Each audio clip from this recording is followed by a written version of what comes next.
Hello everybody, welcome back to the channel. This is an update of the solar generator box I've just built from the pt4 lithium iron phosphate battery, 100 amp.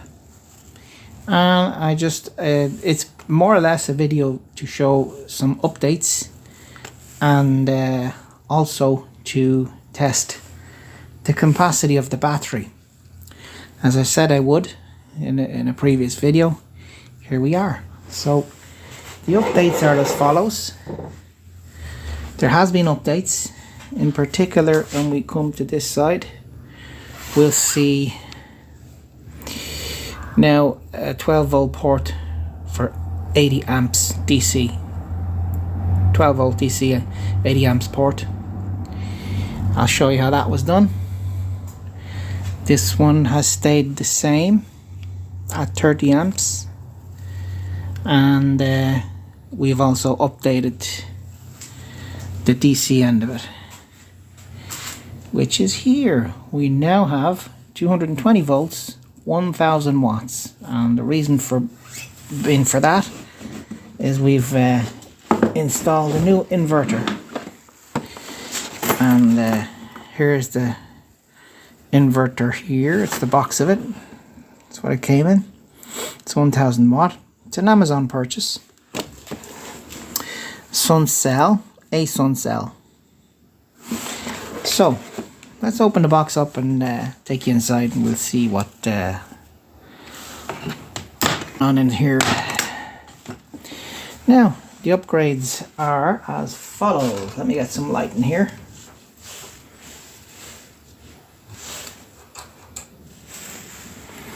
Okay, so as we can see here, first upgrade is in fact the inverter, 1000 watt inverter, and the second upgrade is on the ports where the 80 amp draw is. I've doubled up the wires, as you can see here. They're doubled up, and so are they doubled up. And there's two of them running now. I economized on buying thicker wires. I just simply doubled them up, and there's more ampage going through them now. So the switch rated for 30 amps, so it's now become a remote switch. The real switch is this solenoid relay that I wired in to take all the high ampage current. As we can see it there, 100 amp. The wires have been updated here to 12 gauge on this section here. Good enough for 30 amps. The switch is good enough for 30 amps too. And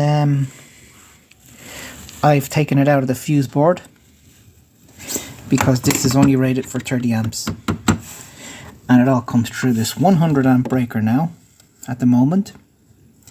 So the inverter and the wires for the port, they all come through this breaker here, which is 100 amps. Right, so next thing we're going to test is the capacity of the battery. Oh yeah, by the way, I was forgetting, almost forgetting. The charge port wires were upgraded to 12 gauge, 14 gauge wires. They can now accept a charge of 20 amps. And that's all I want to be charging at, 20 amps. They could go 30, but I'm comfortable with 20 amps going into it as a charge. It's 0.2 C. Okay, so let's get down to the test. So we'll have to put the breaker on.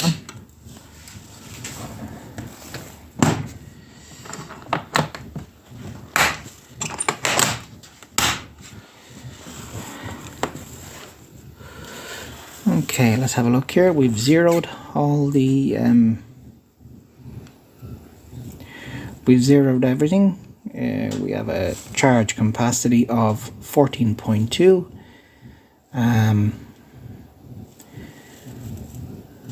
Timer is zeroed, everything is zeroed. This is the real first test to see how it goes.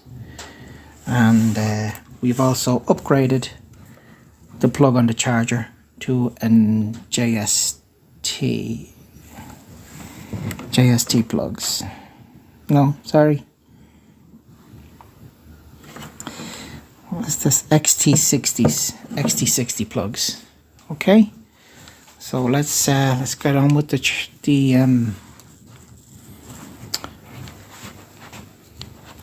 we're going to be testing this heater here, and we're going to be plugging it in.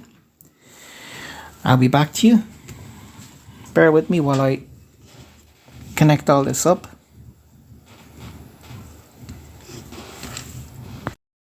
Change of plans. We didn't go with the heater in the end. We went with a 100 old watt, so to speak, lamp, which really is 15 watts LED, a fly killer, which is another 50 watts plugged into the box, and we are also running a PC, as we can see. Plus we have a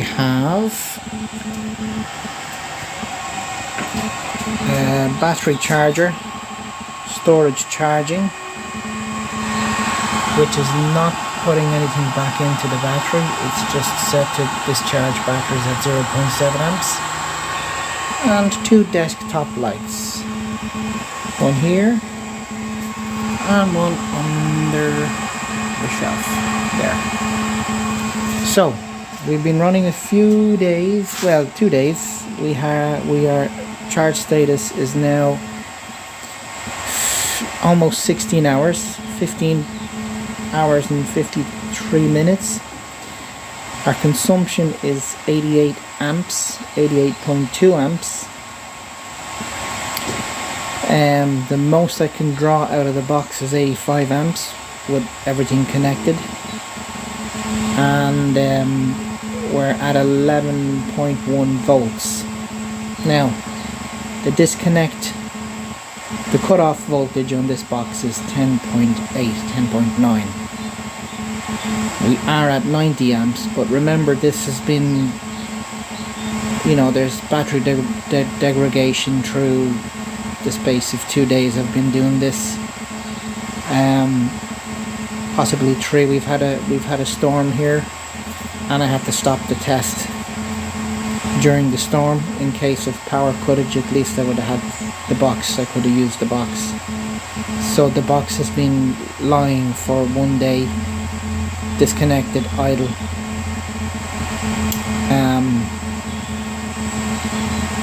But I reckon it's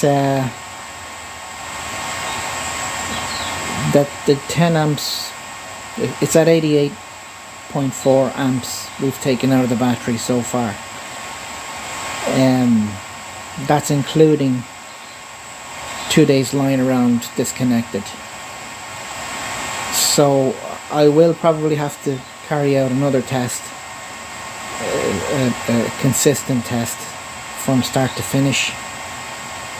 But as of now, I think it's looking like 90 amps by the time the voltage goes to 10.8 and the cutoff BMS kicks in on the battery.